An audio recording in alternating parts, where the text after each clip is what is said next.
여기선 심장이 뛰는 소리도 벽이 들을까 두려워 숨죽여야 하는 곳입니다. 북한 핵심 간부의 집이면 뭐합니까? 이 집은 평양이 아니라 금빛 오치를 한 감옥입니다. 남편은 북한 권력의 개가 되었지만 나는 그 개의 목줄에 묶여 사는 장식품일 뿐입니다. 그녀는 단순한 탈북자가 아니었습니다. 그녀의 뇌리 속에는 북한 국고 3억 달러와 관련된 극비 정보가 들어 있었습니다. 이 정보를 안고 그녀가 국경을 넘는 순간 북한 정권은 발칵 뒤집힐 수밖에 없었습니다. 국정원의 비밀 루트인가? 아니면 그녀의 심장 속에 타오르던 조국 대한민국에 대한 간절함이었을까? 지금을 놓치면 당신도 이 역대급 탈북 드라마의 진실을 놓칩니다. 시작 전에 지금도 북한에서 고통받고 있을 북한 주민들에게 꼭 용기의 한마디를 댓글로 남겨주세요. 조금만 버텨라. 어서 탈북해라. 힘내라. 뭐든 좋습니다. 우리 부모님들의 따스함을 북한에서 고통받는 주민들에게 전해주시길 간절히 기원합니다. 안녕하세요. 저는 윤혜진입니다. 평양 모란봉구역 고급 주택가, 3층짜리 붉은 벽돌집. 겉에서 보면 이 집은 완벽했습니다. 정원엔 김일성화가 가지런히 피어 있었고 현관문 위엔 모범가정이라는 붉은 현판이 걸려 있었죠. 하지만 저는 알고 있었습니다. 이 집의 벽 속엔, 천장 모서리엔, 심지어 침실 스탠드 안쪽에까지 작은 도청 장치들이 숨어 있다는 걸요. 새벽 4시. 저는 이 시간이 가장 두려웠습니다. 아니, 동시에 가장 간절히 기다려지기도 했죠. 남편 강태식은 코를 골며 잠들어 있었고 시어머니는 2층 안방에서 여전히 당 간부 부인으로서의 권위를 유지한 채 꿈속에 있었습니다. 그 짧은 틈, 온 세상이 숨을 죽인 그 시간에만 저는 제 자신이 될 수 있었습니다. 부엌 찬장 뒤편, 쌀독 밑바닥. 그곳엔 손바닥만 한 라디오가 숨겨져 있었습니다. 중국산 제품이었죠.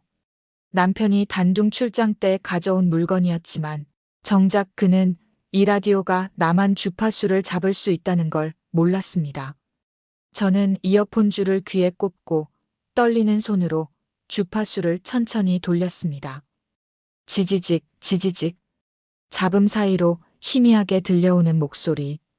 여기는 자유대한민국입니다. 지금은 새벽 4시를 알립니다. 그 한 문장이 제 심장을 뛰게 만들었습니다. 저는 숨을 죽인 채 그 목소리에 귀를 기울였습니다. 뉴스 진행자는 담담하게 말했죠. 서울 시내 기온, 오늘의 환율, 국회 소식. 너무나 평범한 내용들이었지만 그 평범함이 제겐 기적처럼 느껴졌습니다. 그곳엔 총성도, 구호도, 충성 맹세도 없었으니까요. 그저 사람들이 자유롭게 살아가는 소리만이 흘러나왔습니다. 그날도 저는 라디오를 끄고 쌀독 밑에 다시 감춘 뒤 부엌으로 돌아왔습니다. 손을 씻으며 거울을 봤습니다. 38살 평양예술대학 출신, 당 간부 며느리. 거울 속 제 얼굴은 너무나 평온해 보였습니다. 하지만 제 눈동자 깊은 곳엔 제 자신도 감당하기 어려운 무언가가 꿈틀거리고 있었습니다. 그건 분노도 아니고 슬픔도 아니었습니다. 그보다 더 무서운 것, 바로 의심이었습니다. 이 삶이 정말 옳은 건가? 이 나라가 말하는 행복이 진짜 행복인가? 그리고 나는 지금 살아있는 건가 아니면 그저 숨만 쉬고 있는 건가? 아침 7시. 남편이 식탁에 앉았습니다. 저는 된장국과 옥수수밥을 차렸죠. 그는 신문을 펼쳐들고 한 손으론 숟가락을 들었습니다. 오늘 선전선동부 회의가 있어. 늦을 거야. 그의 목소리는 언제나처럼 무뚝뚝했습니다. 저는 고개를 끄덕였습니다. 네, 조심히 다녀오세요. 그 순간 남편이 숟가락을 내려놓고 저를 똑바로 쳐다봤습니다. 혜진. 네. 요즘 표정이 이상해. 무슨 생각 그렇게 많이 하나? 제 심장이 철컹 얼어붙었습니다. 하지만 저는 웃었습니다. 평생 연습한 그 미소를 아무렇지 않게 지어 보였죠. 무슨 말씀이세요? 그냥 요즘 잠을 잘 못 자서 그래요. 남편은 잠시 저를 응시하더니 다시 신문을 들었습니다. 그래. 몸 관리 잘해. 다음 주에 아버지 생신이야. 실수하면 안 돼. 알겠습니다. 남편이 집을 나섰습니다. 현관문이 닫히는 소리. 쿵. 저는 그제야 길게 숨을 내쉬었습니다. 손바닥엔 식은땀이 흥건했습니다. 저는 부엌 창가로 걸어가 밖을 내다봤습니다. 거리엔 사람들이 분주하게 오갔습니다. 모두 같은 옷, 같은 표정, 같은 발걸음. 마치 복사된 사람들 같았죠. 그때 시어머니가 계단을 내려왔습니다. 혜진아. 네, 어머니. 오늘 보이부에서 사람이 와. 집 안점검한다더라. 혹시 이상한 물건 없지? 제 등줄기로 차가운 무언가가 흘러내렸습니다. 없습니다. 그래. 그럼 됐어. 점심 준비 잘 해놔. 손님들 오실 거야. 시어머니는 그렇게 말하고 2층으로 다시 올라갔습니다. 저는 그 자리에 서서 손끝이 파르르 떨리는 걸 느꼈습니다. 쌀독, 라디오. 만약 그들이 찾아낸다면, 만약 제가 새벽 4시에 남한 방송을 듣는다는 게 발각된다면, 그 순간 저는 알았습니다.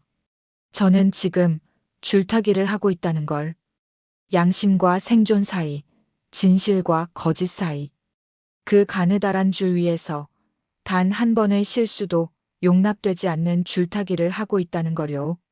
그날 오후 2시, 보이부 요원 2명이 집에 들어왔습니다. 그들은 인민복을 입고 있었지만 눈빛만큼은 칼날처럼 날카로웠습니다. 동무 정기 점검입니다. 협조 부탁드립니다. 저는 공손하게 고개를 숙였습니다. 네, 편히 보세요. 그들은 거실을 뒤지고 침실을 뒤지고 부엌으로 왔습니다. 한 명이 찬장문을 열었습니다. 저는 숨을 멈췄습니다. 그가 손을 뻗어 쌀독을 열었습니다. 하얀 쌀알들이 보였습니다. 그는 손을 쌀 속으로 집어넣었습니다. 제 심장이 귀를 찢을 듯 요란하게 뛰었습니다. 하지만 그는 그냥 손을 빼냈습니다. 이상 없습니다. 저는 그 순간 무릎이 풀리는 걸 느꼈습니다. 하지만 표정만은 평온하게 유지했죠. 네, 감사합니다. 두 사람이 나가고 문이 닫혔습니다. 저는 그 자리에 주저앉았습니다. 온몸이 후들거렸습니다. 그런데 그때 이상한 감정이 밀려왔습니다. 안도감이 아니었습니다. 오히려 더 깊은 공포였죠. 왜냐하면 깨달았으니까요. 이 집엔 제가 숨길 수 있는 공간이 이제 없다는 걸. 이 나라에선 제가 제 자신일 수 있는 시간이 새벽 4시, 단 몇 분뿐이라는 걸. 그리고 그 몇 분마저 언젠가는 빼앗길 거라는 걸요. 그날 밤 저는 잠들지 못했습니다. 천장을 바라보며 생각했습니다. 언제까지 이렇게 살아야 하나? 언제까지 이 가면을 쓰고 살아야 하나? 그리고 만약 제가 이 가면을 벗는다면 그 끝은 무엇일까? 새벽 4시가 다가왔습니다. 저는 다시 일어나 부엌으로 향했습니다. 하지만 이번엔 쌀독을 열지 않았습니다. 그저 창밖을 바라봤습니다. 어둠 속에서 멀리 대동강이 흐르는 게 보였습니다. 강물은 고요했지만 저는 알았습니다. 그 강물 아래엔 수많은 비밀들이 흐르고 있다는 걸. 그리고 언젠가 그 비밀들이 수면 위로 떠오를 거라는 걸요. 그때 제 머릿속에 한 문장이 떠올랐습니다. 여기는 자유대한민국입니다. 자유. 그 단어가 제 가슴 속에서 천천히, 하지만 확실하게 뿌리를 내리기 시작했습니다. 그로부터 사흘이 지났습니다. 저는 시장에 나갔습니다. 평양 통일거리 시장, 오전 10시. 사람들로 붐볐죠. 생선 파는 아주머니의 호객 소리, 옥수수 찌는 냄새, 그리고 어디선가 들려오는 확성기 방송. 위대한 수령님의 교시를 받들어 익숙한 풍경이었습니다. 하지만 저는 그날 이 모든 게 낯설게 느껴졌습니다. 장바구니를 들고 걷는데 누군가 제 팔을 스쳤습니다. 죄송합니다, 동무. 남루한 옷차림의 여자였습니다. 50대쯤 되어 보였죠. 그녀는 고개를 숙이고 지나갔습니다. 저는 몇 걸음 더 걸었습니다. 그런데 손에 뭔가 쥐어진 게 느껴졌습니다. 장바구니 손잡이에 작은 종이 쪽지가 끼워져 있었습니다. 심장이 쿵 내려앉았습니다. 저는 주위를 둘러봤습니다. 아무도 저를 보고 있지 않았습니다. 손을 주머니에 넣고 쪽지를 감췄습니다. 그리고 아무렇지 않은 척 감자를 샀고 배추를 샀고 집으로 돌아왔습니다.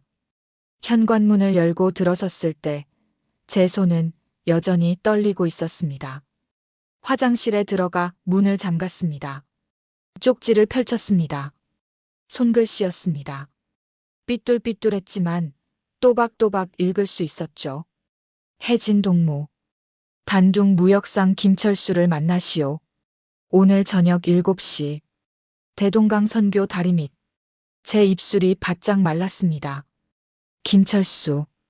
그 이름은 들어본 적이 있었습니다. 남편이 중국 출장 갈 때마다 거래하는 무역상이었죠. 하지만 왜 저를 만나자는 건지, 누가 이 쪽지를 전한 건지 아무것도 알 수 없었습니다. 저는 쪽지를 찢어 변기에 흘려보냈습니다. 물이 소용돌이치며 종이를 삼켰습니다. 거울을 봤습니다. 창백한 얼굴, 떨리는 눈동자. 저는 제 자신에게 물었습니다. 가야 하나 말아야 하나. 만약 이게 함정이라면, 만약 보위부가 저를 시험하는 거라면. 하지만 동시에 또 다른 목소리가 속삭였습니다. 만약 이게 진짜 기회라면, 만약 이게 제가 그토록 원하던 탈출구라면. 저는 결정했습니다. 가기로. 저녁 6시 40분. 저는 남편에게 말했습니다. 잠깐 산책 좀 다녀올게요. 머리가 아파서요. 남편은 텔레비전을 보며 고개를 끄덕였습니다. 일찍 들어와. 밤에 순찰 돈다고 했어. 네, 알겠습니다. 저는 외투를 입고 집을 나섰습니다. 거리는 어두웠습니다.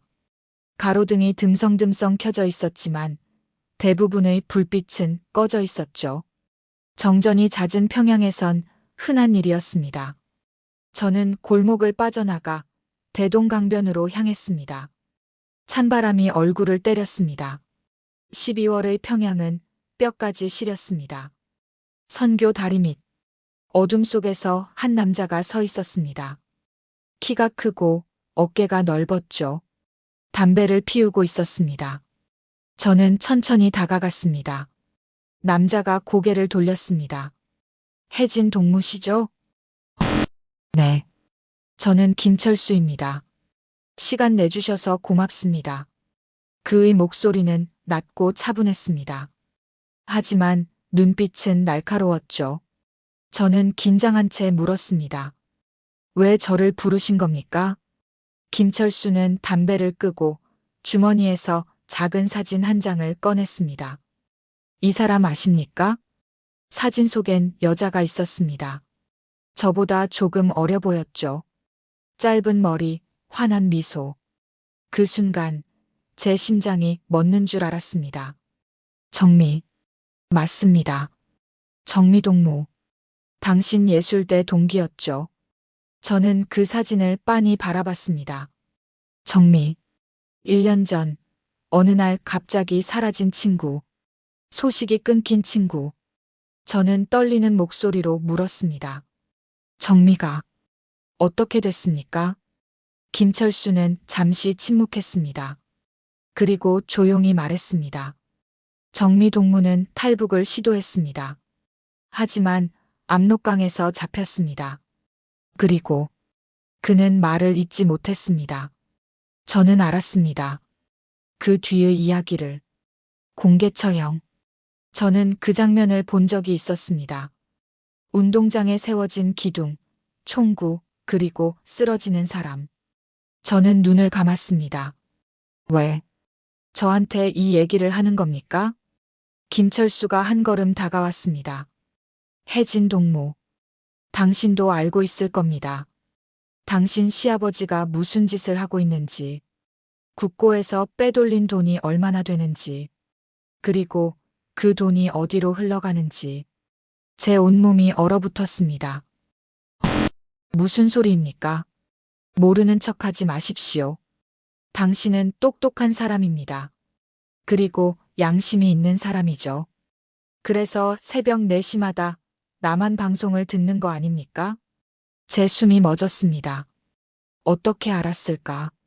어떻게 저의 비밀을 알았을까? 제 다리가 후들거렸습니다. 김철수는 차분하게 말을 이었습니다. 혜진 동무. 저는 당신을 돕고 싶습니다. 당신이 원한다면 당신을 이곳에서 나갈 수 있게 해줄 수 있습니다. 하지만 조건이 있습니다. 조건이요? 당신 시아버지가 숨긴 계좌 정보. 그걸 가져와야 합니다. 저는 그 말을 듣고 비웃음이 나왔습니다. 웃음이 아니라 허탈함이었죠. 불가능합니다. 그건 시아버지 금고에 있습니다. 제가 어떻게 그걸 가져옵니까? 김철수는 고개를 끄덕였습니다. 어렵습니다. 하지만 불가능하진 않습니다. 당신은 그 집의 며느리입니다. 기회는 만들 수 있습니다. 저는 그를 똑바로 쳐다봤습니다. 왜 저를 믿습니까? 제가 당신을 보위부에 신고하면 어떡하려고요? 김철수는 웃었습니다. 쓸쓸한 미소였죠. 신고하십시오. 하지만 그러면 당신도 끝입니다. 남한 방송 청취, 그것만으로도 충분합니다. 저는 할 말을 잃었습니다. 그는 옳았습니다. 저는 이미 줄을 넘었습니다. 되돌아갈 수 없는 선을 넘어버렸죠. 김철수가 제 어깨에 손을 얹었습니다. 혜진 동무. 사람은 누구나 두 번째 인생을 살 기회를 가져야 합니다. 정미 동무는 그 기회를 놓쳤습니다. 하지만 당신은 아직 살아 있습니다. 선택하십시오. 그는 그렇게 말하고 어둠 속으로 사라졌습니다. 저는 그 자리에 혼자 남았습니다. 강바람이 옷깃을 파고들었습니다. 저는 하늘을 올려다봤습니다. 별이 하나도 보이지 않았습니다. 평양의 밤하늘은 언제나 그랬습니다. 칠흑같이 어두웠죠. 하지만 저는 그날 밤 처음으로 깨달았습니다. 어둠 속에서도 길은 있다는 걸. 그리고 그 길을 걷기 위해선 제가 먼저 움직여야 한다는 걸요. 집으로 돌아왔습니다. 남편은 이미 잠들어 있었습니다. 저는 조용히 침대에 누웠습니다.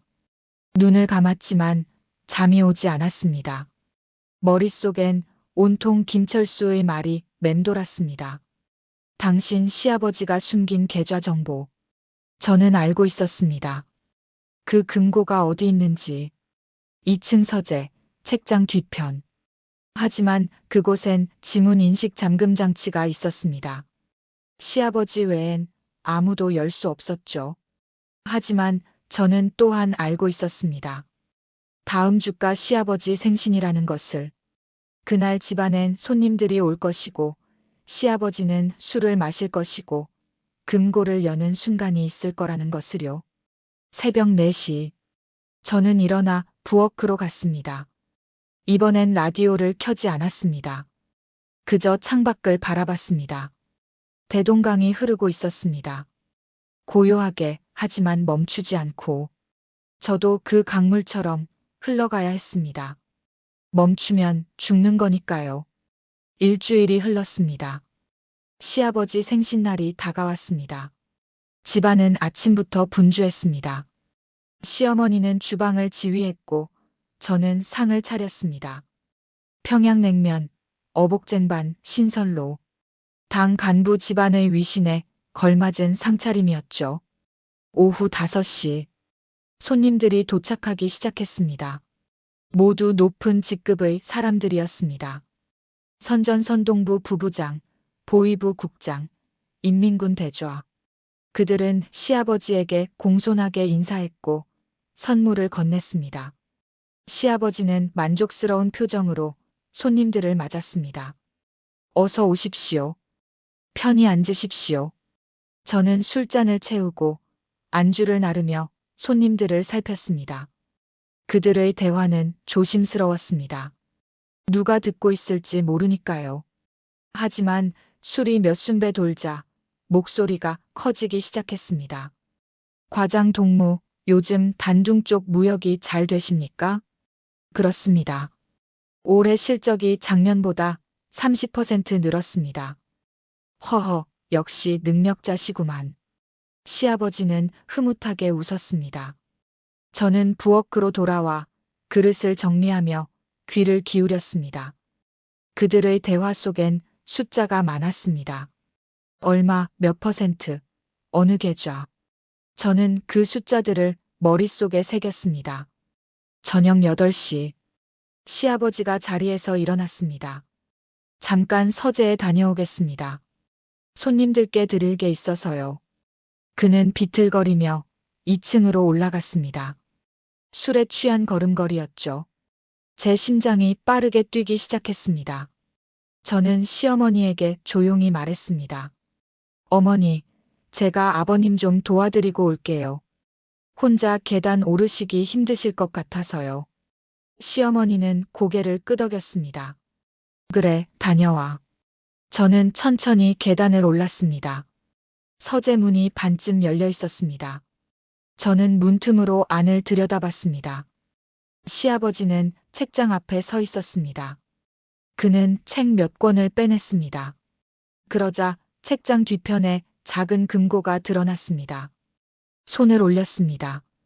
지문 인식 장치에 엄지를 댔습니다. 삐 소리와 함께 금고가 열렸습니다. 저는 숨을 죽였습니다.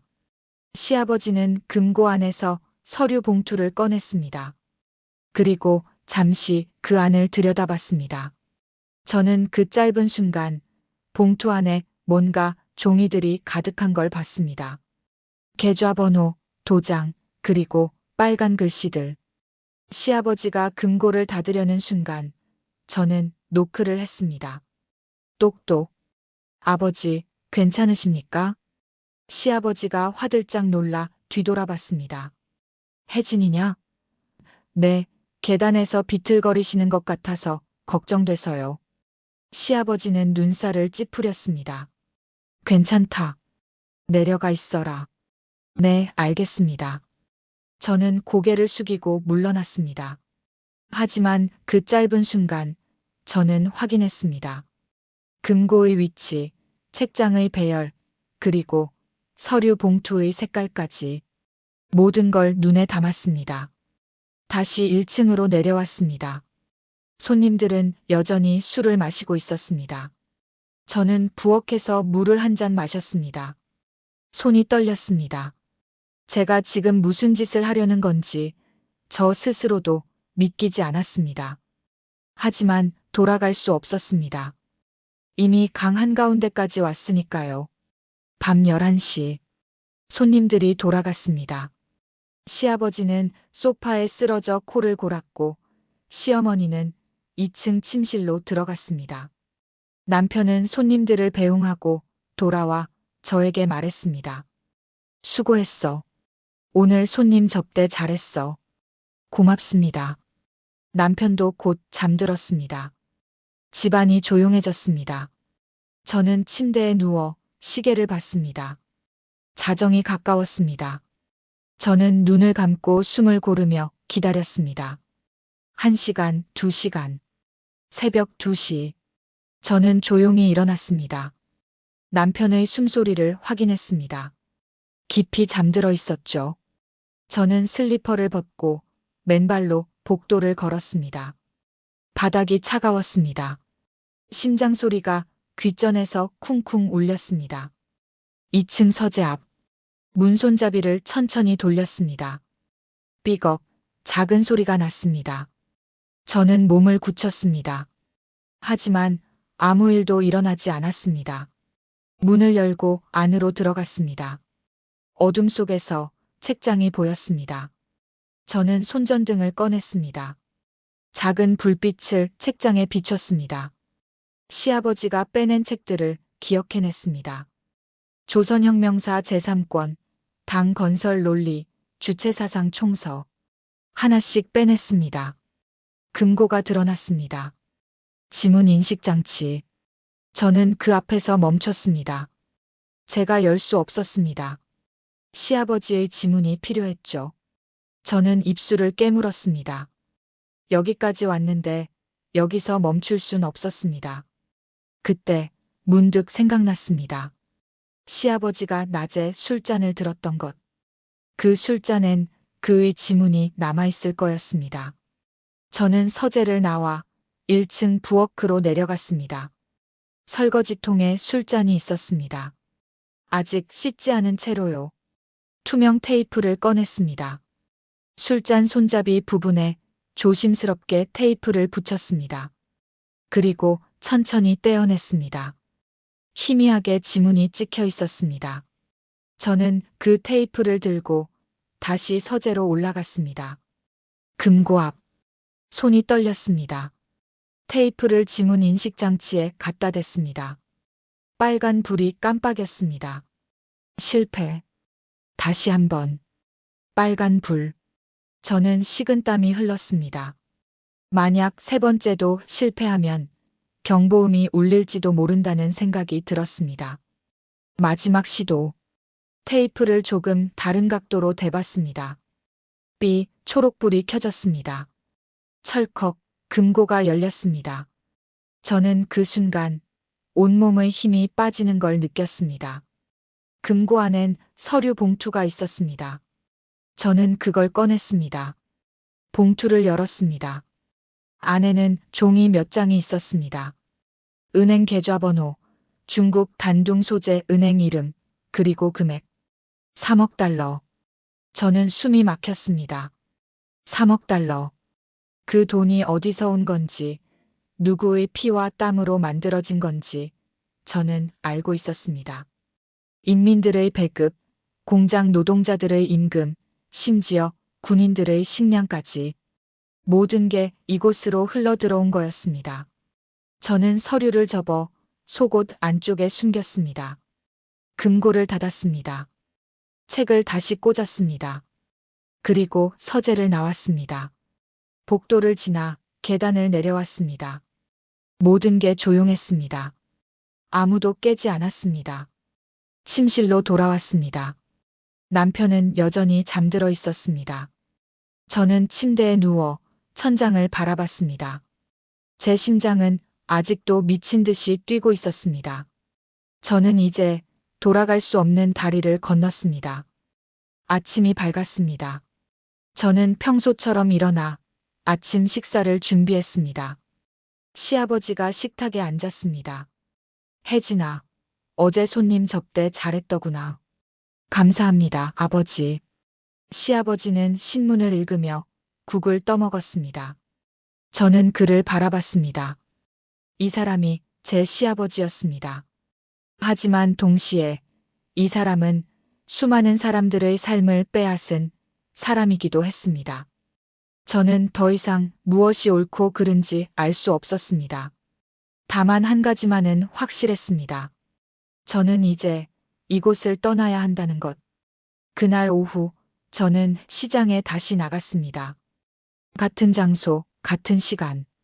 남루한 옷의 여자가 다시 나타났습니다. 저는 그녀에게 작은 쪽지를 건넸습니다. 김철수에게 전해주세요. 준비됐다고.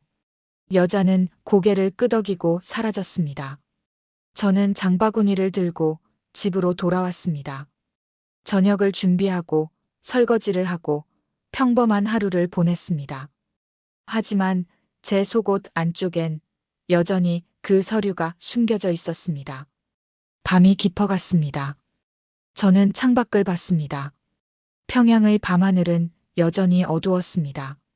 하지만 저는 이제 알았습니다. 그 어둠 너머에 빛이 있다는 걸요. 그리고 그 빛을 향해 저는 곧 걸어가게 될 거라는 걸.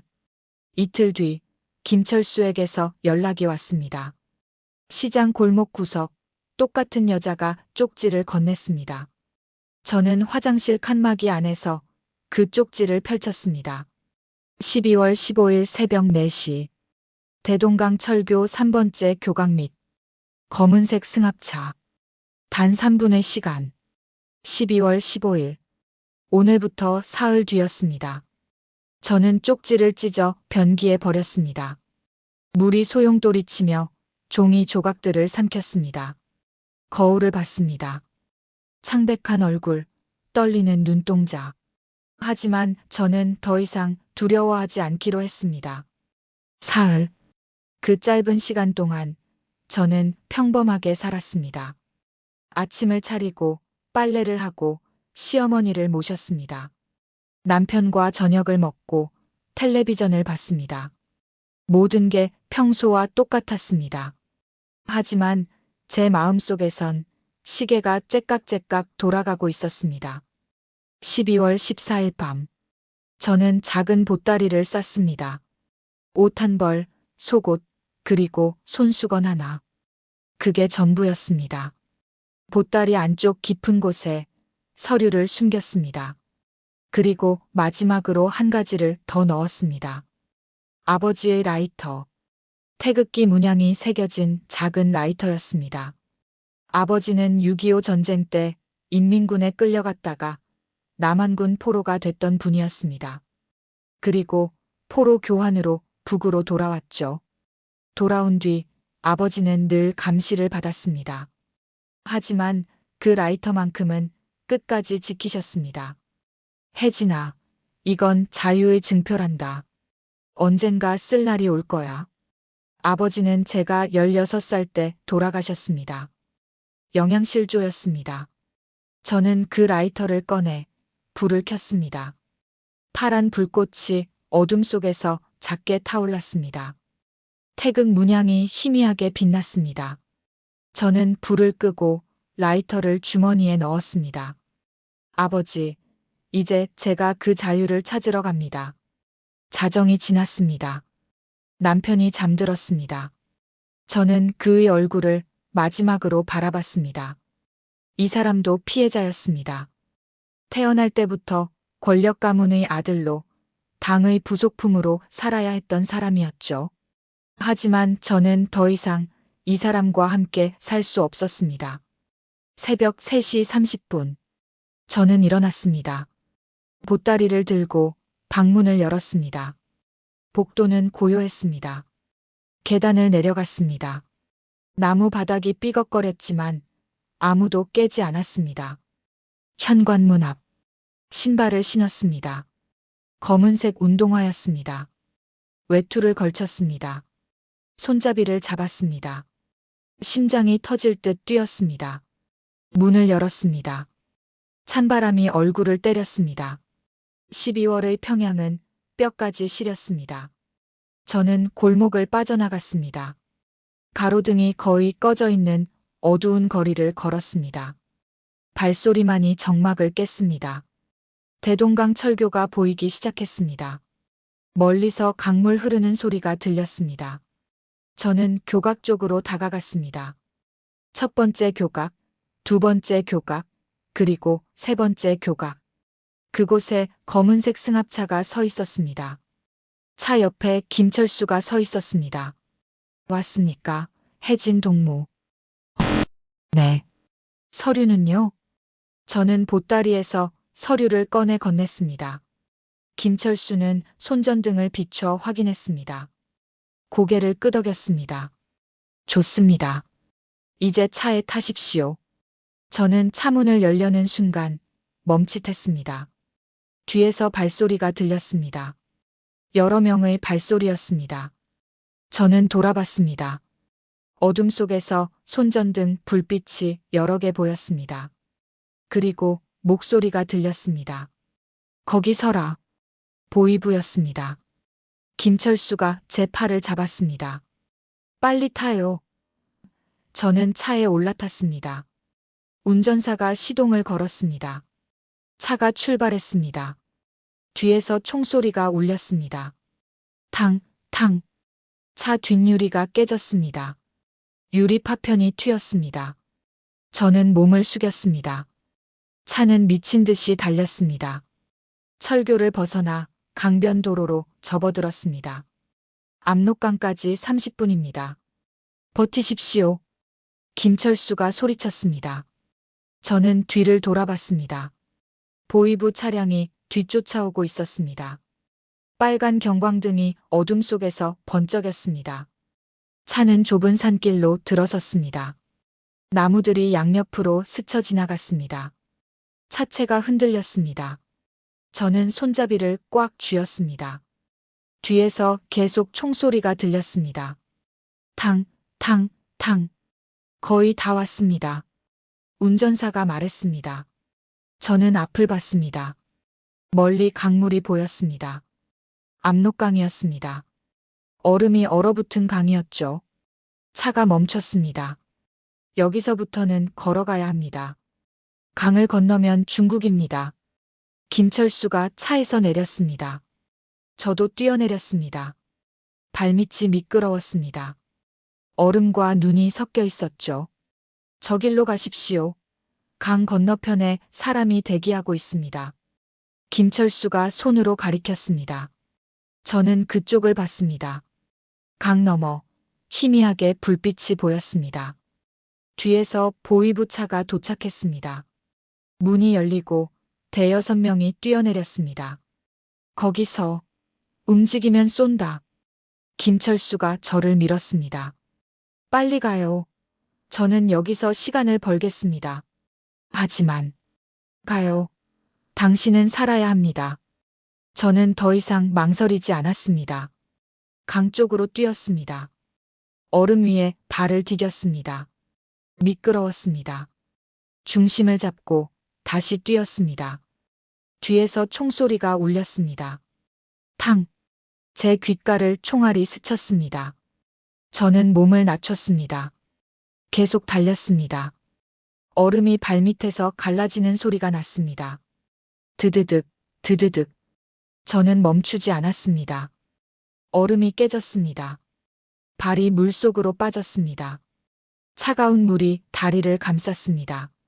저는 비명을 삼켰습니다.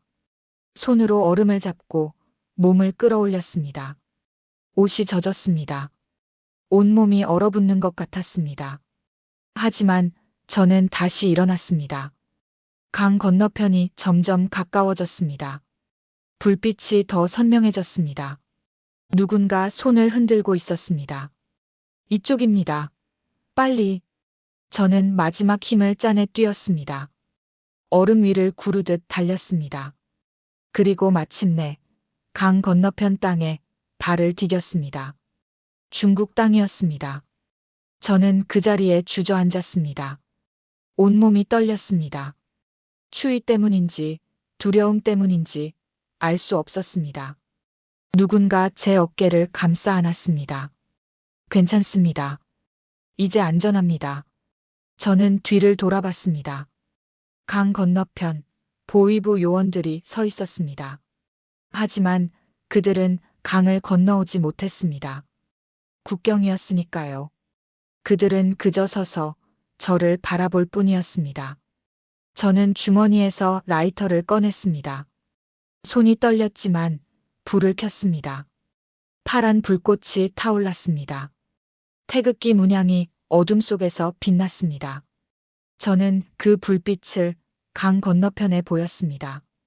저는 이제 자유입니다. 바람이 불었습니다. 라이터 불이 꺼졌습니다. 하지만 괜찮았습니다. 이제 저에겐 꺼지지 않는 불빛이 있었으니까요.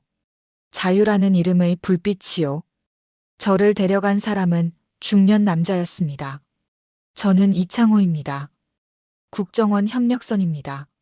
안전한 곳으로 이동하겠습니다. 그는 저를 낡은 벤에 태웠습니다. 차는 비포장도로를 달렸습니다. 창밖으론 어둠뿐이었습니다. 저는 젖은 옷 때문에 온몸이 얼어붙는 것 같았습니다. 이창호가 담요를 건넸습니다. 조금만 참으십시오. 10분이면 도착합니다. 차는 작은 마을로 들어섰습니다. 중국 단둥 외곽이었습니다. 낡은 건물들 사이로 좁은 골목이 이어졌습니다. 차가 멈췄습니다. 2층짜리 벽돌 건물 앞이었죠. 여기입니다. 들어가시죠. 저는 차에서 내렸습니다. 다리에 힘이 없었습니다. 비틀거렸습니다. 이창호가 제 팔을 잡아 부축했습니다. 건물 안으로 들어갔습니다. 좁은 계단을 올라 2층으로 갔습니다. 작은 방이었습니다. 침대 하나, 책상 하나, 그리고 작은 창문. 그게 전부였습니다. 하지만 따뜻했습니다. 난로가 켜져 있었죠. 여기서 하루 쉬십시오.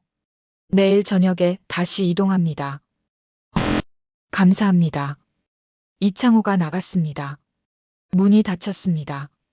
저는 그 자리에 주저앉았습니다. 온몸이 후들거렸습니다. 제가 정말 살아남은 건지 꿈인 건지 알 수 없었습니다. 젖은 옷을 벗었습니다. 벽에 걸린 옷걸이에 널었습니다. 침대에 누웠습니다. 딱딱한 침대였지만 제겐 천국 같았습니다. 눈을 감았습니다. 하지만 잠이 오지 않았습니다. 머릿속엔 온통 방금 전 일들이 맴돌았습니다. 총소리, 깨지는 얼음, 그리고 김철수. 그는 어떻게 됐을까요? 살아남았을까요? 저는 알 수 없었습니다. 다만 한 가지만은 확실했습니다. 그가 저를 위해 목숨을 걸었다는 것. 사람은 누구나 두 번째 인생을 살 기회를 가져야 합니다. 그의 말이 귓가에 맴돌았습니다. 다음 날 아침, 문 두드리는 소리에 잠에서 깼습니다. 이창호가 들어왔습니다. 손에 비닐봉지를 들고 있었습니다. 아침 드십시오. 중국 만두입니다. 고맙습니다. 저는 만두를 먹었습니다. 김이 모락모락 났습니다. 오랜만에 따뜻한 음식이었습니다. 눈물이 났습니다. 왜 눈물이 나는지 저도 알 수 없었습니다. 혜진 씨, 오늘 저녁 8시에 출발합니다. 태국 방콕까지 가야 합니다. 태국이요? 네. 그곳 한국 대사관에서 보호를 받을 수 있습니다. 그리고 대한민국으로 갈 수 있습니다. 대한민국. 그 단어를 듣는 순간 제 가슴이 뛰었습니다. 제가 새벽마다 라디오로 듣던 그곳. 자유대한민국. 얼마나 걸립니까? 비행기로 5시간입니다. 내일 아침이면 방콕에 도착합니다. 저는 고개를 끄덕였습니다. 오후가 지나갔습니다. 저는 창가에 앉아 밖을 내다봤습니다. 사람들이 오갔습니다. 자전거를 타고 짐을 나르고 아이들이 뛰어놀았습니다. 평범한 일상이었습니다. 하지만 저에겐 낯선 풍경이었습니다. 감시도, 구호도, 충성 맹세도 없는 세상. 저녁 8시. 이창호가 다시 왔습니다. 출발 시간입니다. 저는 보따리를 들었습니다. 그 안엔 여전히 라이터가 들어 있었습니다. 벤에 올랐습니다. 이번엔 다른 사람도 함께 있었습니다. 젊은 여자였습니다. 25쯤 되어 보였죠. 그녀도 탈북자였습니다. 안녕하세요. 저는 박수진이라고 합니다. 저는 윤혜진입니다. 우리는 서로를 바라봤습니다. 말은 없었지만 눈빛만으로 알 수 있었습니다. 우리가 어떤 길을 걸어왔는지를요. 차는 단둥공항으로 향했습니다. 1시간을 달렸습니다. 공항이 보였습니다. 작은 공항이었습니다. 차가 멈췄습니다. 이창호가 저희에게 여권을 건넸습니다. 중국 여권입니다. 이름은 리메이와 왕리입니다. 기억하십시오. 네. 우리는 차에서 내렸습니다. 공항 안으로 들어갔습니다. 사람들이 많았습니다. 저는 긴장했습니다. 혹시 누군가 알아볼까 봐요. 하지만 아무도 저희를 쳐다보지 않았습니다. 탑승 수속을 밟았습니다. 직원이 여권을 확인했습니다. 컴퓨터를 두드렸습니다. 저는 숨을 죽였습니다. 직원이 고개를 들었습니다. 탑승권입니다. 좋은 여행 되세요. 저는 탑승권을 받았습니다. 손이 떨렸습니다. 보안 검색대를 통과했습니다. 엑스레이 기계에 가방을 올렸습니다. 금속 탐지기를 지났습니다. 삐 소리가 났습니다. 저는 멈칫했습니다. 보안 요원이 다가왔습니다. 주머니를 비워주세요. 저는 주머니에서 라이터를 꺼냈습니다. 태극기 문양이 선명했습니다. 요원이 그걸 봤습니다. 잠시 응시했습니다. 저는 식은땀이 났습니다. 라이터는 기내 반입이 안 됩니다. 버리셔야 합니다. 제 심장이 철렁했습니다. 꼭 가져가야 하는데요. 규정입니다. 죄송합니다. 저는 라이터를 바라봤습니다. 아버지의 유품. 제가 여기까지 올 수 있었던 이유. 하지만 저는 알았습니다. 이제 그 라이터는 제게 필요 없다는 걸요. 왜냐하면 저는 이제 진짜 자유를 향해 가고 있었으니까요. 알겠습니다. 저는 라이터를 쓰레기통에 넣었습니다. 태극기 문양이 마지막으로 반짝였습니다. 그리고 사라졌습니다. 탑승구로 갔습니다. 비행기가 보였습니다. 큰 비행기는 아니었습니다. 하지만 저에겐 희망의 날개였습니다. 줄을 서서 기다렸습니다. 탑승이 시작됐습니다. 비행기에 올랐습니다. 좁은 통로를 지나 좌석으로 갔습니다. 창가 자리였습니다. 앉았습니다. 안전벨트를 맸습니다. 박수진이 옆자리에 앉았습니다. 드디어 가는군요. 네. 드디어요. 엔진 소리가 울렸습니다. 비행기가 움직이기 시작했습니다. 활주로를 달렸습니다. 점점 빨라졌습니다. 그리고 순간 비행기가 떴습니다. 땅에서 떨어졌습니다. 저는 창밖을 내다봤습니다. 단둥의 불빛들이 점점 작아졌습니다. 그리고 더 멀리 압록강이 보였습니다. 어둠 속에서 강물이 흐르고 있었습니다. 그 강 너머는 북한이었습니다. 제가 태어나고 자란 곳. 하지만 이제 저는 그곳으로 돌아갈 수 없었습니다. 아니, 돌아가고 싶지 않았습니다. 비행기가 구름 속으로 들어갔습니다. 창밖이 하얘졌습니다. 그리고 다시 구름 위로 올라왔습니다. 달빛이 구름을 비췄습니다. 은빛 바다 같았습니다. 저는 눈을 감았습니다. 그리고 처음으로 편안하게 숨을 쉬었습니다. 누가 듣고 있을까 걱정하지 않아도 됐습니다. 무슨 말을 해야 할지 고민하지 않아도 됐습니다. 그저 저 자신일 수 있었습니다. 5시간이 지났습니다. 기내 방송이 나왔습니다. 곧 방콕 공항에 착륙하겠습니다. 저는 눈을 떴습니다. 창밖을 봤습니다. 불빛들이 보였습니다. 도시의 불빛이었습니다. 비행기가 내려갔습니다. 바퀴가 활주로에 닿았습니다. 덜컹 흔들렸습니다. 그리고 멈췄습니다. 방콕에 도착했습니다. 승객 여러분, 감사합니다. 저는 안전벨트를 풀었습니다. 일어났습니다. 비행기에서 내렸습니다. 공항 안은 밝았습니다. 사람들이 많았습니다. 여러 나라 말이 들렸습니다. 저는 그 소음 속에서 이상하게도 평화를 느꼈습니다. 입국 심사를 통과했습니다. 대합실로 나왔습니다. 누군가 팻말을 들고 서 있었습니다. 윤혜진, 박수진 저는 그쪽으로 갔습니다. 저희입니다. 반갑습니다. 대한민국 대사관에서 나왔습니다. 저를 따라오십시오. 우리는 그를 따라갔습니다. 공항을 나왔습니다. 차가 대기하고 있었습니다. 검은색 승용차였습니다. 차에 올랐습니다. 차는 방콕 시내를 달렸습니다. 네온사인이 번쩍였습니다. 오토바이들이 지나갔습니다. 낯선 풍경이었습니다. 하지만 두렵지 않았습니다. 1시간쯤 지났을까요? 차가 멈췄습니다. 큰 건물 앞이었습니다. 대한민국 국기가 펄럭이고 있었습니다. 태극기였습니다. 저는 그 깃발을 올려다봤습니다. 빨강, 파랑, 검정, 하얀색. 아버지의 라이터에 새겨졌던 그 문양. 이제 저는 그 깃발 아래에 서 있었습니다. 눈물이 났습니다. 이번엔 참지 않았습니다. 그냥 흘러내리게 뒀습니다.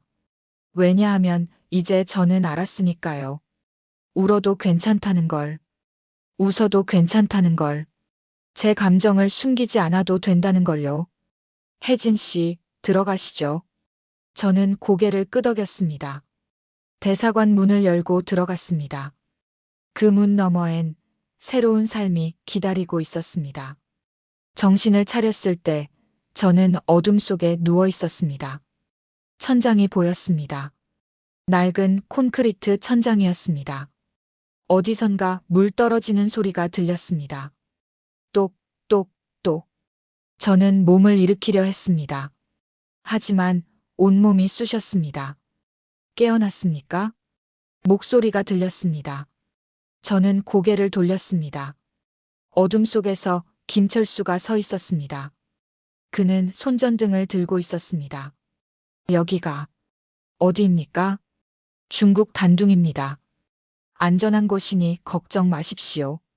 저는 주위를 둘러봤습니다. 허름한 창고였습니다. 벽은 벽돌로 쌓여 있었고 바닥엔 시멘트가 깔려 있었습니다. 구석에 낡은 상자들이 쌓여 있었습니다. 김철수가 다가와 앉았습니다. 압록강을 건너고 나서 기절하셨습니다. 저체온증 때문이었죠. 하지만 이제 괜찮습니다. 저는 제 몸을 내려다봤습니다. 젖은 옷은 벗겨져 있었고 마른 옷을 입고 있었습니다. 담요가 덮여 있었습니다. 고맙습니다. 김철수는 주머니에서 무언가를 꺼냈습니다. 작은 천조각이었습니다. 그는 그걸 제 손목에 감기 시작했습니다. 이게 뭡니까? 태극기입니다. 저는 천조각을 들여다봤습니다. 빨강, 파랑, 검정, 하얀색. 작지만 선명한 태극 문양이 그려져 있었습니다. 김철수가 끈을 묶으며 말했습니다. 이제 당신은 대한민국 국민입니다. 그 말을 듣는 순간 제 눈에서 눈물이 흘렀습니다. 대한민국 국민. 평생 꿈꿔왔던 그 말. 새벽 4시마다 라디오로 듣던 그 나라의 국민. 저는 손목의 태극기를 만졌습니다. 천이 거칠었지만 제겐 세상에서 가장 소중한 것처럼 느껴졌습니다. 이제 어떻게 됩니까? 내일 저녁에 국정원 요원들이 올 겁니다. 그들이 당신을 안전하게 한국으로 데려갈 겁니다. 저는 고개를 끄덕였습니다. 김철수가 일어섰습니다. 잠깐 나갔다 오겠습니다. 음식을 사올게요. 여기서 움직이지 마십시오. 그는 창고 문을 열고 나갔습니다. 쇠사슬로 문을 잠그는 소리가 들렸습니다. 저는 혼자 남았습니다. 창고는 고요했습니다. 저는 손목의 태극기를 다시 봤습니다. 아버지의 라이터가 생각났습니다. 압록강 얼음 위에서 떨어뜨린 그 라이터. 하지만 이제 그 라이터는 필요 없었습니다. 제 손목엔 더 확실한 증표가 있었으니까요. 1시간쯤 지났을까요? 문 열리는 소리가 들렸습니다. 저는 고개를 돌렸습니다. 하지만 들어온 사람은 김철수가 아니었습니다. 낯선 남자였습니다. 마른 체구에 날카로운 눈빛을 가진 사람이었죠. 당신이 윤혜진입니까? 누구십니까? 남자는 대답하지 않았습니다. 그는 주머니에서 휴대전화를 꺼냈습니다. 누군가에게 전화를 걸었습니다. 예, 찾았습니다. 단둥구역 3번 창고입니다. 빨리 오십시오. 제 심장이 쿵 내려앉았습니다. 당신, 뭐 하는 겁니까? 남자가 저를 쳐다봤습니다. 그의 입가에 비웃음이 번졌습니다. 미안하지만 당신 현상금이 10만 달러입니다. 나한테는 큰 돈이죠. 배신이었습니다. 이 남자는 김철수와 함께 일하던 브로커였습니다. 하지만 그는 돈을 선택했습니다. 저는 일어나려 했습니다. 하지만 다리에 힘이 없었습니다. 움직이지 마십시오. 어차피 소용없습니다. 남자는 창고 구석에 앉았습니다. 그리고 담배를 피우기 시작했습니다. 저는 생각했습니다. 보위부가 오고 있습니다. 10분, 20분, 아니면 30분 안에 그들이 여기 도착할 겁니다. 그러면 저는 끝입니다. 북한으로 끌려가고 공개 처형을 당할 겁니다. 아니, 저는 고개를 저었습니다. 여기서 끝낼 순 없었습니다. 저는 이미 너무 먼 길을 왔습니다. 김철수가 목숨을 걸었고, 정미가 죽었고, 제가 모든 걸 버렸습니다. 이제 와서 포기할 순 없었습니다. 저는 주위를 살폈습니다. 창고 벽 쪽에 철제 파이프가 보였습니다. 녹슨 파이프였지만 무기로 쓸 수 있을 것 같았습니다. 남자는 여전히 담배를 피우며 휴대전화를 들여다보고 있었습니다. 저는 천천히 일어났습니다. 다리가 떨렸지만 참았습니다. 한 걸음씩 파이프 쪽으로 다가갔습니다. 남자가 고개를 들었습니다. 어디 가십니까? 화장실. 가고 싶어서요. 여기서 하십시오. 저는 멈췄습니다. 그리고 다시 물었습니다. 제발. 급해서요. 남자는 짜증스럽게 손을 흔들었습니다. 빨리 다녀오십시오. 저는 파이프 옆으로 갔습니다. 몸을 숙이는 척하며 파이프를 집었습니다. 차가운 쇠가 손에 잡혔습니다. 무거웠습니다. 남자가 다시 휴대전화를 봤습니다. 저는 숨을 깊이 들이마셨습니다. 그리고 돌아섰습니다. 파이프를 들어 올렸습니다. 남자가 고개를 들었습니다. 그의 눈이 커졌습니다. 이 미친. 저는 파이프를 휘둘렀습니다. 쾅! 파이프가 남자의 어깨를 쳤습니다. 남자가 비명을 지르며 쓰러졌습니다. 휴대전화가 바닥에 떨어졌습니다. 저는 그 휴대전화를 집어발로 밟았습니다. 화면이 깨졌습니다. 남자가 신음하며 일어나려 했습니다. 저는 파이프를 다시 들었습니다. 손이 떨렸습니다. 하지만 저는 멈추지 않았습니다. 저는 이제 싸울 겁니다. 제 목소리는 낮았지만 확고했습니다. 남자는 제 눈빛을 보고 움직임을 멈췄습니다. 저는 창고 문 쪽으로 갔습니다. 문은 안쪽에서 잠겨 있었습니다. 빗장을 열었습니다. 문을 열고 밖으로 나갔습니다. 밤이었습니다. 차가운 바람이 불었습니다. 저는 골목을 내려갔습니다. 어디로 가야 할지 몰랐습니다. 하지만 일단 멀리 가야 했습니다. 뒤에서 목소리가 들렸습니다. 혜진 씨, 김철수였습니다. 그가 숨을 헐떡이며 달려왔습니다. 손에 비닐봉지를 들고 있었습니다. 무슨 일입니까? 왜 밖에? 배신자가 있었습니다. 보위부에 신고했어요. 김철수의 얼굴이 굳어졌습니다. 누구입니까? 마른 남자. 이름은 모르겠어요. 젠장. 리광수 그놈이군. 김철수가 제 팔을 잡았습니다. 빨리 가야 합니다. 다른 은신처로 이동하죠. 우리는 골목을 빠져나갔습니다. 김철수는 저를 이끌고 좁은 길을 달렸습니다. 숨이 찼습니다. 하지만 멈출 수 없었습니다. 10분쯤 달렸을까요? 작은 건물 앞에 도착했습니다. 김철수가 문을 두드렸습니다. 문이 열렸습니다. 한 여자가 나왔습니다. 50대쯤 되어 보였습니다. 들어오십시오. 우리는 안으로 들어갔습니다. 여자가 문을 닫았습니다. 김철수가 말했습니다. 혜진 씨, 이분이 우리 협력자입니다. 여기서 하룻밤 지내십시오. 내일 새벽에 국정원 요원들이 올 겁니다. 알겠습니다. 저는 손목의 태극기를 만졌습니다. 아직 거기 있었습니다. 저는 알았습니다. 싸움이 끝나지 않았다는 것을. 하지만 이제 저는 두렵지 않았습니다. 왜냐하면 저는 이미 제 안의 두려움보다 더 강한 무언가를 발견했으니까요. 바로 살고자 하는 의지였습니다. 잠을 이룰 수 없었습니다. 여자가 마련해준 방에 누워 있었지만 눈을 감을 수가 없었습니다. 귀를 기울였습니다. 밖에서 차 소리가 들릴 때마다 심장이 두근거렸습니다. 혹시 보위부가 찾아온 건 아닐까? 혹시 이곳도 발각된 건 아닐까? 시계를 봤습니다. 새벽 3시 40분이었습니다. 김철수가 말했습니다. 새벽 4시에 국정원 요원들이 온다고. 단둥 교량 밑에서 만나기로 했다고. 그곳에서 차를 타고 국경을 완전히 벗어나는 거라고.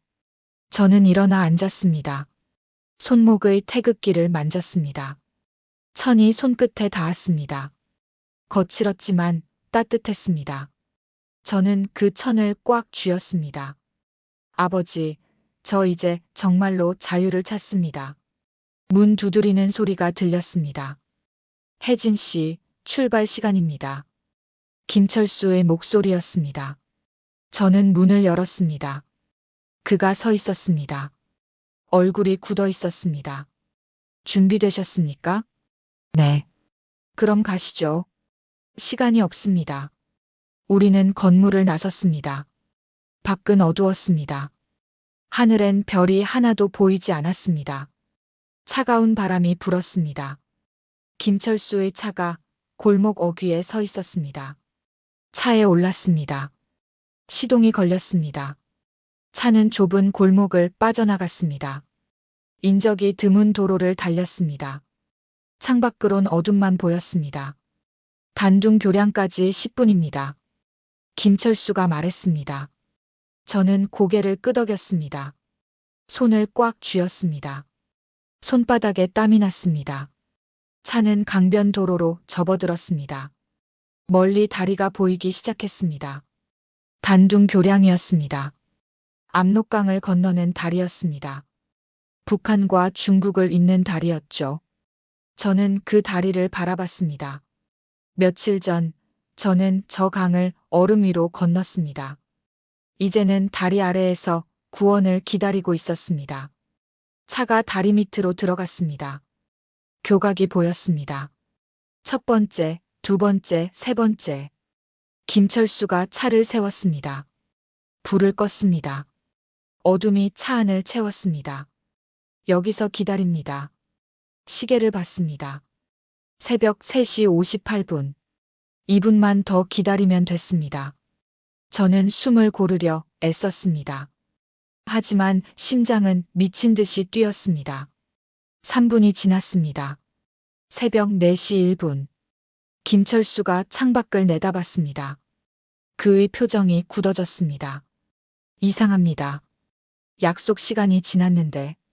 그때 불빛이 보였습니다. 하나가 아니었습니다. 여러 개였습니다. 차 헤드라이트였습니다. 양쪽에서 동시에 다가오고 있었습니다. 김철수의 얼굴이 창백해졌습니다. 안 됐습니다. 뭐가요? 보이부입니다. 저쪽에서 오는 차들. 그리고 그는 반대편을 가리켰습니다. 저쪽은 국정원 차량입니다. 제 숨이 멎었습니다. 양쪽에서 동시에 오고 있었습니다. 보위부와 국정원. 저는 그 두 세력의 한가운데에 있었습니다. 차들이 멈췄습니다. 문이 열렸습니다. 사람들이 내렸습니다. 한쪽에선 보위부 제복을 입은 사람들이, 다른 쪽에선 검은 옷을 입은 사람들이 내렸습니다. 김철수가 제 팔을 잡았습니다. 혜진 씨, 들으십시오. 저 사이에 틈이 있습니다. 강으로 가십시오. 강이요? 네. 강물로 뛰어드십시오. 국정원 쪽으로 헤엄쳐 가는 겁니다. 하지만 다른 방법이 없습니다. 김철수가 소리쳤습니다. 그 순간 보위부 쪽에서 확성기 소리가 들렸습니다. 윤혜진, 나와라. 저항하면 쏜다. 저는 차 안에서 몸을 낮췄습니다. 김철수가 차 문을 열었습니다. 지금입니다. 뛰십시오. 저는 차에서 뛰어내렸습니다. 교각 뒤로 숨었습니다. 강물 소리가 들렸습니다. 찰랑찰랑 어둠 속에서 물이 흐르고 있었습니다. 총소리가 울렸습니다. 탕! 교각 옆 콘크리트에 총알이 박혔습니다. 파편이 튀었습니다. 저는 몸을 더 낮췄습니다. 반대편에서도 총소리가 들렸습니다. 국정원 요원들이 응사하고 있었습니다. 총격전이 시작됐습니다. 탕, 탕, 탕. 총알이 사방으로 날아다녔습니다. 저는 강둑으로 기어갔습니다. 콘크리트 경사면이었습니다. 미끄러웠습니다. 손으로 땅을 짚으며 내려갔습니다. 무릎이 긁혔습니다. 하지만 멈추지 않았습니다. 물가에 도착했습니다. 강물이 눈앞에 있었습니다. 검은 물이었습니다. 얼마나 차가울지, 얼마나 깊을지 알 수 없었습니다. 하지만 선택의 여지가 없었습니다. 뒤에서 발소리가 들렸습니다. 거기 있다. 잡아라. 저는 뒤를 돌아봤습니다. 보위부 요원 2명이 경사면을 내려오고 있었습니다. 손전등이 제 얼굴을 비췄습니다. 저는 숨을 깊이 들이마셨습니다. 그리고 강물 속으로 뛰어들었습니다. 철퍼덕. 얼음장 같은 물이 온몸을 감쌌습니다. 숨이 막혔습니다. 차가움이 뼈를 파고들었습니다. 하지만 저는 팔을 저었습니다. 다리를 찼습니다. 물살을 가르며 앞으로 나아갔습니다. 뒤에서 총소리가 들렸습니다. 탕, 탕. 물 위로 총알이 날아왔습니다. 물이 튀었습니다. 저는 숨을 참고 물속으로 잠수했습니다. 어둠뿐이었습니다. 귀가 먹먹했습니다. 폐가 터질 것 같았습니다. 다시 수면 위로 올라왔습니다. 숨을 들이켰습니다. 기침이 났습니다. 강물을 마셨습니다. 쓰고 차가웠습니다. 앞을 봤습니다. 국정원 차량 쪽이 보였습니다. 아직 멀었습니다. 20m, 아니 30m는 될 것 같았습니다. 저는 다시 팔을 저었습니다. 힘이 빠져갔습니다. 옷이 물을 먹어 무거웠습니다. 다리가 저렸습니다. 차가움 때문에 감각이 사라지고 있었습니다. 하지만 저는 멈추지 않았습니다. 이건 나의 4시 약속이야. 제가 중얼거렸습니다. 새벽 4시. 제가 늘 자유를 꿈꿨던 그 시간. 라디오를 들으며 대한민국을 상상했던 그 시간. 이제 그 약속을 지킬 때였습니다. 저는 마지막 힘을 짜냈습니다. 팔을 휘저었습니다. 다리를 찼습니다. 물을 삼키며 기침하며 앞으로 나아갔습니다. 손이 무언가에 닿았습니다. 강둑이었습니다. 콘크리트였습니다. 저는 그것을 붙잡았습니다. 온 힘을 다해 몸을 끌어올렸습니다. 누군가 제 팔을 잡았습니다. 잡았습니다. 끌어올리십시오. 남자 목소리였습니다. 저는 끌어올려졌습니다. 땅 위에 쓰러졌습니다. 온몸이 떨렸습니다. 이가 딱딱 부딪혔습니다. 혜진 씨, 괜찮습니까? 고개를 들었습니다. 검은 옷을 입은 남자가 저를 내려다보고 있었습니다. 국정원입니다. 이제 안전합니다. 저는 그 말을 듣고 그제야 긴장이 풀렸습니다. 온몸에서 힘이 빠졌습니다. 하지만 손목의 태극기만큼은 꽉 쥐고 있었습니다. 남자가 저를 일으켜 세웠습니다. 빨리 차로 가야 합니다. 아직 위험합니다. 저는 비틀거리며 걸었습니다. 차가 보였습니다. 문이 열려 있었습니다. 저는 차에 올랐습니다. 담요가 덮였습니다. 차가 출발했습니다. 저는 뒤를 돌아봤습니다. 단둥 교량이 점점 멀어졌습니다. 총소리가 여전히 들렸습니다. 하지만 점점 작아졌습니다. 동쪽 하늘을 봤습니다. 희미하게 밝아오고 있었습니다. 새벽이었습니다. 4시를 막 넘긴 시간이었습니다. 저는 손목의 태극기를 풀었습니다. 그것을 펼쳤습니다. 빨강, 파랑, 검정, 하얀색.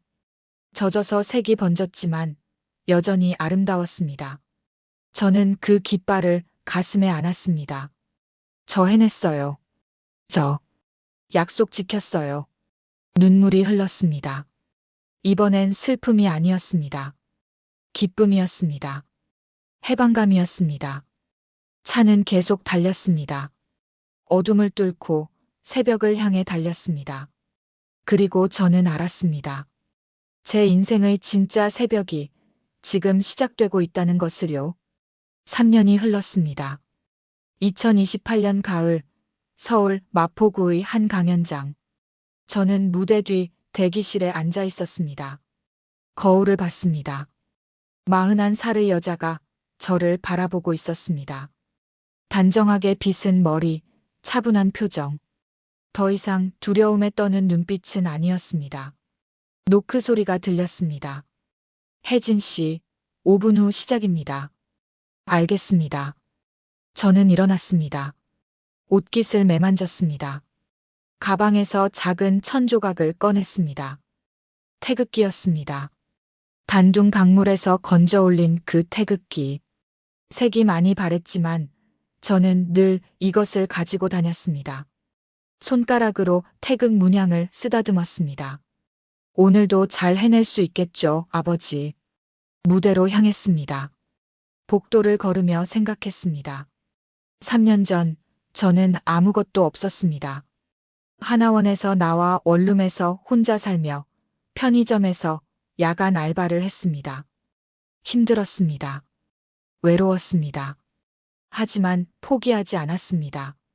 1년이 지났을 때 탈북자 인권단체에서 연락이 왔습니다. 제 이야기를 듣고 싶다고 했습니다. 저는 망설였습니다. 제 과거를 꺼내는 게 두려웠으니까요. 하지만 결국 용기를 냈습니다. 처음 작은 모임에서 제 이야기를 했을 때 사람들이 울었습니다. 그리고 말했습니다. 더 많은 사람들이 들어야 할 이야기입니다. 그렇게 저는 강연자가 됐습니다. 무대 입구에 도착했습니다. 커튼 사이로 강연장이 보였습니다. 의자가 가득 차 있었습니다. 200석쯤 됐습니다. 대부분 나이 드신 분들이었습니다. 60대, 70대. 대한민국의 역사를 온몸으로 겪어온 분들이었죠. 진행자가 저를 소개했습니다. 오늘 강연자는 탈북민 윤혜진 씨입니다. 평양당 간부 가문에서 태어나 3년 전 목숨을 걸고 자유를 찾아 이곳에 오신 분입니다. 큰 박수로 맞아주시기 바랍니다. 박수 소리가 울렸습니다. 저는 무대로 걸어 나갔습니다. 조명이 눈부셨습니다. 연단 앞에 섰습니다. 마이크를 잡았습니다. 청중을 바라봤습니다. 많은 눈들이 저를 보고 있었습니다. 숨을 깊이 들이마셨습니다. 안녕하십니까? 저는 윤혜진입니다. 제 목소리가 강연장에 울렸습니다. 3년 전 저는 이 나라에 왔습니다. 아무것도 없이 왔습니다. 가족도, 돈도, 심지어 제대로 된 옷 한 벌도 없었습니다.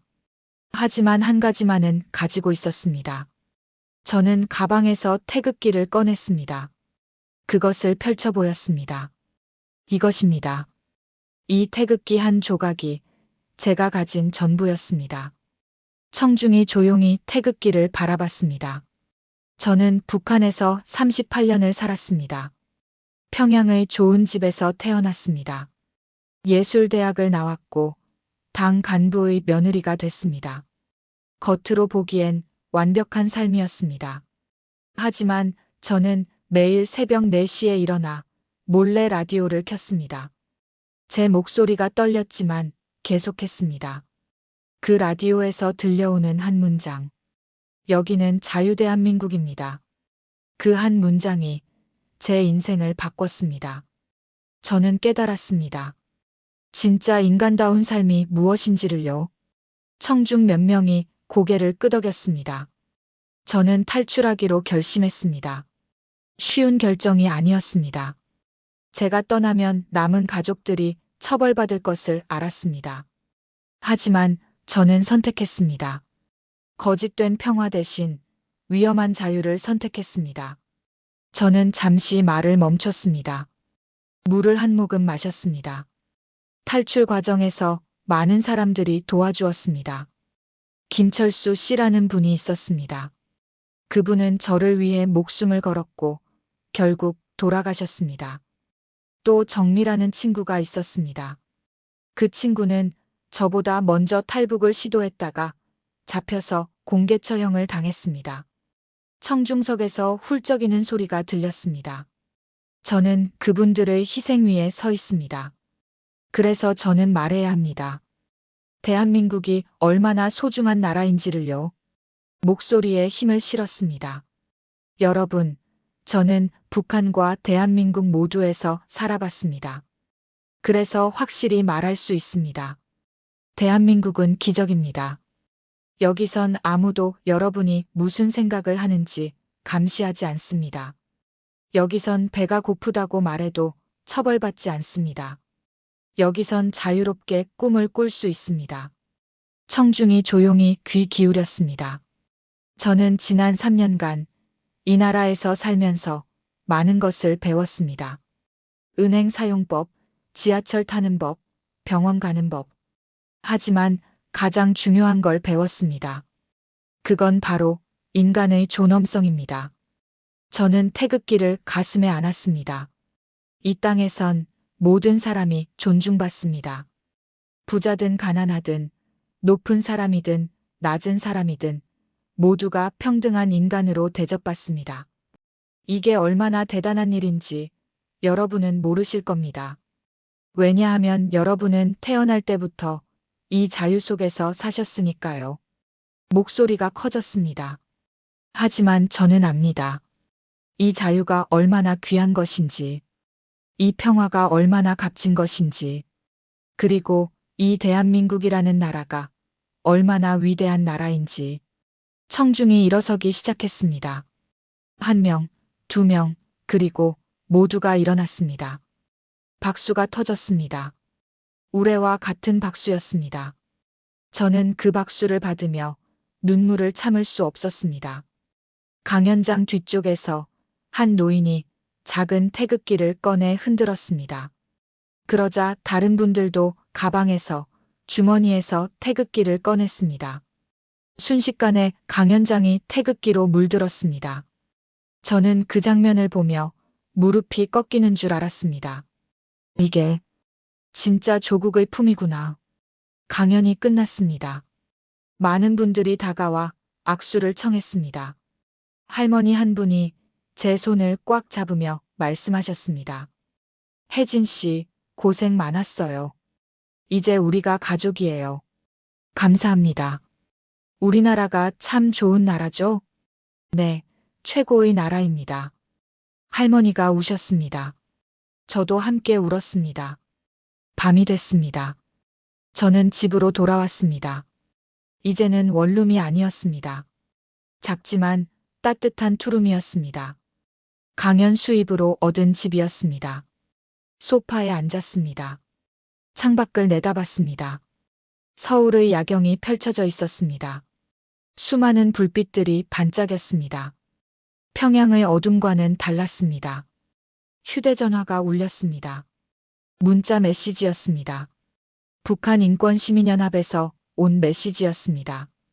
혜진 씨, 오늘 강연 정말 감동적이었습니다. 다음 달 국회에서 북한 인권청문회가 열립니다. 증언자로 참석해 주실 수 있습니까? 저는 잠시 생각했습니다. 그리고 답장을 보냈습니다. 네, 하겠습니다. 휴대전화를 내려놓았습니다.